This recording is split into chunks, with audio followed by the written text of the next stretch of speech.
An explosion at Manchester Arena has killed at least 22 people and injured another 59. Police say they are treating it as a terror attack. We're going to go live to Manchester right now with this police press conference for more updates. Manchester Arena and have very sadly lost their lives. Our thoughts are with those 22 victims that we now know have died, the 59 people who have been injured and their loved ones.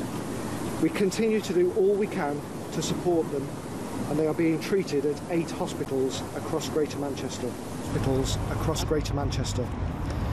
As you will appreciate, this is a fast-moving investigation, and we have significant resources deployed to both the investigation and the visible patrols that people will see across Greater Manchester as they wake up to the news of the events of last night. This will include armed officers, as people would expect, and more than 400 officers have been deployed on this operation throughout the night. To remind you, we were called at about 10:33 p.m. to reports of an explosion at the Manchester Arena.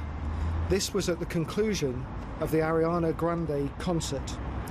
We then received more than 240 calls, and emergency services responded very quickly to the scene. Emergency numbers have been established for anyone who is concerned for their loved ones who may not have returned home. And these numbers are 0161 856 9400 or 0161 856 9900. We have been treating this as a terrorist incident, and we believe at this stage the attack last night was conducted by one man. The priority is to establish whether he was acting alone or as part of a network. The attacker, I can confirm, died at the arena. We believe the attacker was carrying an improvised explosive device which he detonated, causing this atrocity.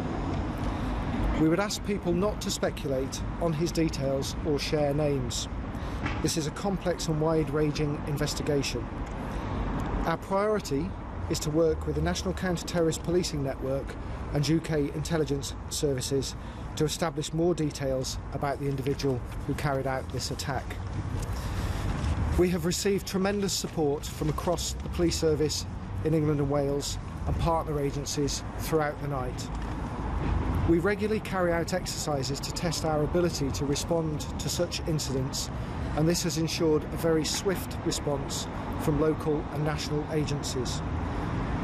I want to thank all members of those emergency services and other agencies who have worked tirelessly throughout the night in very difficult circumstances. Their response has been quite outstanding.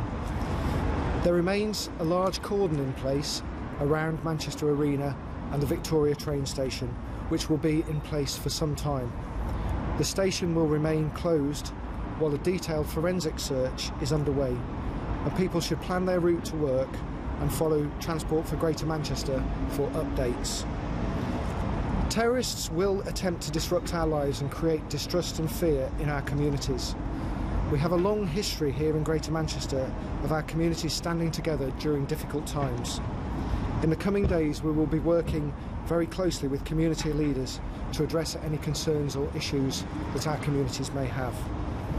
It is important that we all continue to remain vigilant, but that we go about our daily lives. We would ask members of the public to be alert and report any suspicious activity to the police anti-terror hotline, the number of which is 0800 789 321, or of course ring 999. As people are waking up to the tragic news of what is a sad day for Greater Manchester, the officers and staff of Greater Manchester Police, the other emergency services and our partners will continue to do all they can to help us get through the difficult days ahead. Finally, I'd like to appeal to any members of the public that may have images or footage from last night that they believe can assist in our investigations. If they could upload them to ukpoliceimageappeal.co.uk or ukpoliceimageappeal.com, we would be very grateful. I have time for a couple of questions. Can you tell us the age range of the victims and whether or not they've all been identified? Obviously at this stage I can't give that sort of level of detail, but what I can confirm is that there are children among the deceased. Can you confirm whether or not there was shrapnel or nails in the IED? As I say, this is a very fast-moving investigation. We are saying it was an improvised explosive device, but I can't give any further details than that at this stage. The person responsible, can you confirm if that is a British national or not? Again, at this stage, I can't give any further details other than they are deceased at the scene at the arena. That's it now, ladies and gentlemen. Thank you very much. Thank you. For more on this, let's go to Sarah Firth, who joins me now from London. Sarah, some interesting nuggets in there. Of course, we heard just there from the police chief that they received around 240 calls after that incident, and they did say it was a very swift response. They did say that there was one attacker, but there is potential for others who could possibly be connected. Tell us what else we know following this update. Well, that was a significant update you heard there from Greater Manchester Police's Chief Constable. The news that sadly the death toll has risen. 22 people confirmed to have died in that incident in Manchester Arena. 59 people, police are saying, injured, being treated at 8 hospitals across Manchester. And some more detail too on that ongoing investigation into exactly what happened. Police saying that at the moment they are looking at one man who they believe detonated an IED, an improvised explosive device. He died at the scene, but what they're looking to establish right now is whether he acted alone or whether he acted as part of a wider network. Now, in the questioning as well, police confirming that sadly amongst the deceased there are, they said, children in that number. 22 people confirmed dead, that death toll climbing. And police are obviously working very, very hard in this ongoing investigation.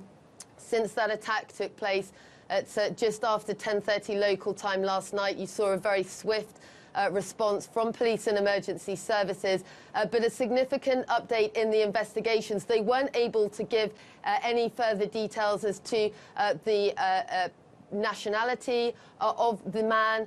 At this stage, they said that those details couldn't be given, nor many details about those deceased, other than at this point the number is now 22 people who've confirmed to have died, and amongst that, police saying very sadly some are children. But of course, as we said, this event taking place was a pop concert for American singer Ariana Grande.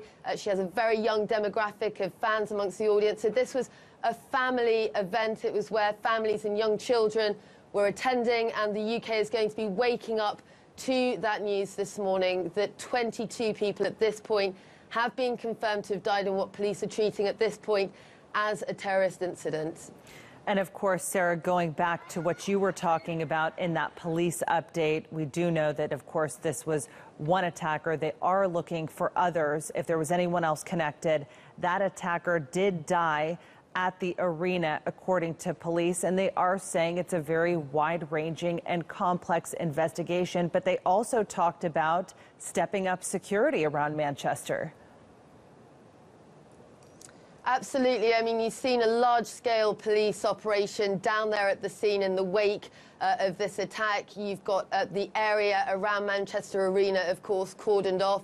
This morning, you've got some of the transport services saying that because of this ongoing investigation, there will be an impact to services in and around Manchester. We also heard from the police that they're stepping up the armed officers, and they've got some 400 more officers working on this case. So understandably, you've seen a significant increase in security in the area as this investigation gets underway. And you've heard police saying that their commitment to this investigation and what is a very complex case. But it does sound at this point like the man that they say was involved detonated this improvised explosive device, died at the scene, and police are going to be looking into whether he acted alone or whether he was operating as part of a wider network. Remember, at this point, there isn't any group that has claimed this attack. The police are going to be working very hard to establish whether there are any other people perhaps linked to this, but saying in that latest update that came just a short time ago that they are working on the assumption this was one man who detonated this improvised explosive device in the foyer area of Manchester Arena. And they're going to be looking to whether he acted alone. So a significant update from Manchester Police there. It is still early stages of the investigation. Of course, police have been working through the night on that investigation since news broke of that attack in Manchester Arena. And of course, Sarah, the police chief mentioned there that simply the goal of terrorists are to disrupt people's lives. What kind of a community is this, is Manchester, and how are they coming together in the wake of this horror? Well, it is going to be a sense of deep shock and sadness, I think, that people received the news this morning. You've already seen, though, the community in Manchester rallying in the wake of this incident. As we said, it took place at just after 10:30 local time last night. You saw from the eyewitness videos and statements, you got a sense of the panic, of the horror, the confusion as people ran away from that venue. It's very high capacity. There was a very large number of people, and this took place just as that concert was wrapping up. So a lot of people would have been leaving the area. So it was a very chaotic, very confused situation. And what you saw from the community was this huge and overwhelming response of people looking to help in any way that they could. We have heard reports throughout the course of the night of hotels taking unaccompanied children or children who've been separated from friends and family, taking them in and looking after them. We've heard reports of taxi firms that have not been charging people. You've had social media responses where people in Manchester have been offering their rooms, spare rooms for people who might need it. So there has been an overwhelming community response to this, but of course there is going to be a real sense of shock and sadness at this news that at this point 22 people confirmed to have died in this attack, and amongst those children as well. Absolutely, Sarah. Certainly one of my favorite quotes from Mr. Rogers is he said, "When I was a boy, I would see scary things in the news, and my mother would always say, look for the people who are helping." And certainly we're seeing a lot of that in the wake of this violence.